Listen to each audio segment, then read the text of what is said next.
অনেক কিছু পাওয়া যায়, সেটা আমি পেয়েছি দর্শকের কাছ থেকে যেমন সাড়া পেয়েছি, এবং ব্যাক টু ব্যাক দুটো পুরস্কার পেলাম, আজকে একটা পেলাম এবং ইউএসএ একটা পেলাম, খুবই ভালো লাগছে এবং সব কিছু মিলে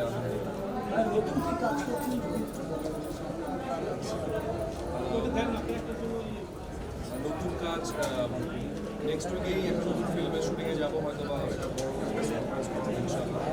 তো কাজের মধ্যেই আছি, ফিল্মের শুটিং হবে এই বছর শুরু হবে, নেক্সট ইয়ার আমরা ছোটো ছোটো প্রতিটা ছবি নিয়ে ইনশাআল্লাহ ব্যাক টু ব্যাক শুটিংয়ে যাবো। প্রথম সিনেমার নায়ক আপনি একসাথে মানে কুসুম ভালো বন্ধু, আমরা ব্যাক টু ব্যাক দুটা বেশ ভালো ছবি করেছি এবং সেটা ন্যাশনাল অ্যাওয়ার্ড পেয়েছে। আরেকটা তো একদম আমার মনে হয় যে ডিজিটালি প্রথম ছবি লালটিন এবং বেশ বড় পুরস্কার হয়েছে। তো ওর সাথে যে দুটো ছবি করেছি দুটাই খুব গ্রহণযোগ্যতা পেয়েছে এবং বেশ ভালো ভালো ছবি হয়েছে। সো আমি ওয়েট করছি যে আপনার ছবি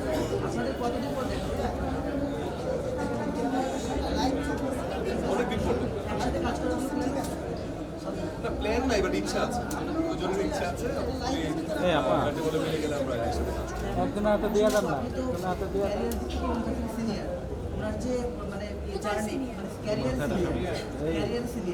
দুটো সিনেমা প্রথম সিনেমা একসঙ্গে, তাহলে সিনিয়র কি করে হয়? আগে এসেছেন নাটকে আগে এসে মানে যেভাবেই হোক আমাকে সিনিয়র বানাবে।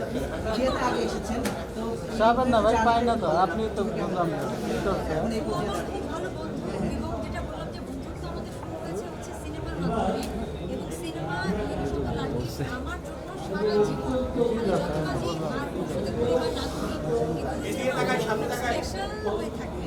তো দুটো স্পেশাল কাজের সাথে ইমন ছিল এবং প্রথম কাজের প্রতি ভালোবাসা অনেক বেশি থাকে।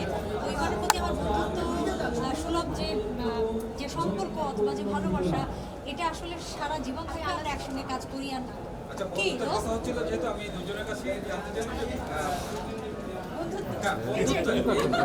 বন্ধুত্বের কথা হচ্ছে যেহেতু দুজনের কাছে আমার বন্ধুত্বের সংখ্যাটা জানাই। প্রথমেই বন্ধুদের কাছে জানাচ্ছি যে আসলে আপনার কাছে সরান না ভাই। মানে কুসুমের সাথে আমি যখন কাজ করছি তখন ডেফিনেটলি বন্ধুত্বটা ছিল না, কাজ করার পরে আমাদের বন্ধুত্বটা শুরু হয় এবং কাজের পরে আমরা বেশ ভালো বন্ধুত্বপূর্ণ সম্পর্কে এখনও আছি। অনেক বছর পর দেখা হলেও ওর সাথে একটা আন্তরিকতা সবসময় থাকে, ভবিষ্যতেও থাকবে। যখনই আমাদের দেখা হয় না কেন আমরা সেই স্মৃতি চারণ করি লাল দ্বীপের গৈর শব্দের। সো এই যে এখন হুট করে দেখানো, আমি জানতাম না যে কুসুম এসেছে, দেখেই খুব ভালো লাগছে।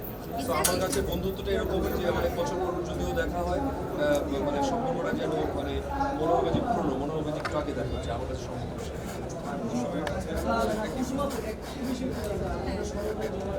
ক্যামেরার লোককে ও তো ছিল না, ও আজকে সকালে আসছে।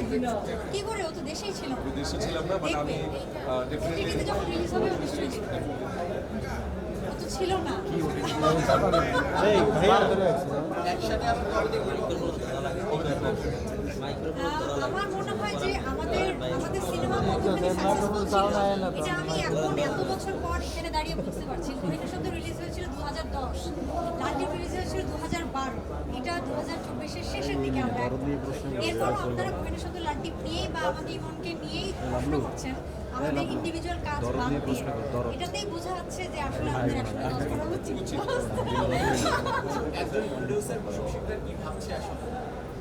কি বিষয়? শরতে যাবো তো মাত্র রিলিজ হলো, হল শেষ হলো, এখন ওটিতে যাচ্ছে, তারপর হয়তো ফেস্টিভ্যালে আমি ট্রাই করবো। এখন অনেক কিছু বাকি আছে শরতে যাওয়া নিয়ে, তারপর নিশ্চয়ই নেক্সট প্রজেক্ট। কুসুমে আসলে কোনটা বললাম যেহেতু অভিনয় করা হয়েছে এই পরিচালক হিসাবে তারা আত্মপ্রকাশ হয়েছে, আসলে দুটার মাঝে আসলে কোনটা নিজেকে আসলে টানছে? আমি করতে চাইছিলাম বলেই তো আমি প্রডিউস করেছি বা ডিরেকশন দিয়েছি বা চিত্রনাট্য লিখেছি। আর লেখালেখির প্রতি তো আমি সবসময় আসলে প্রস্তুত ছিলাম, আমি লেখালেখির সাথে জড়িত অনেক বছর ধরে। হ্যাঁ, আমি আসলে প্রস্তুতি তো না নিয়ে কাজ করা সম্ভব না। ইচ্ছা ছিল এবং প্রস্তুতি ছিল বলেই তো আমি করছি।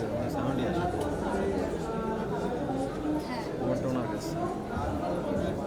নাটকের কথা এই মুহূর্তে বলতে পারছি না, মুভির কথা আমি এই মুহূর্তে বলতে পারছি না। অবশ্যই মানুষের সঙ্গে কোনো কাজ হলে আমি সেটাকে প্রায়োরিটি দিয়ে করবো, বাকিগুলো এখনই বলতে পারছি না। আসলে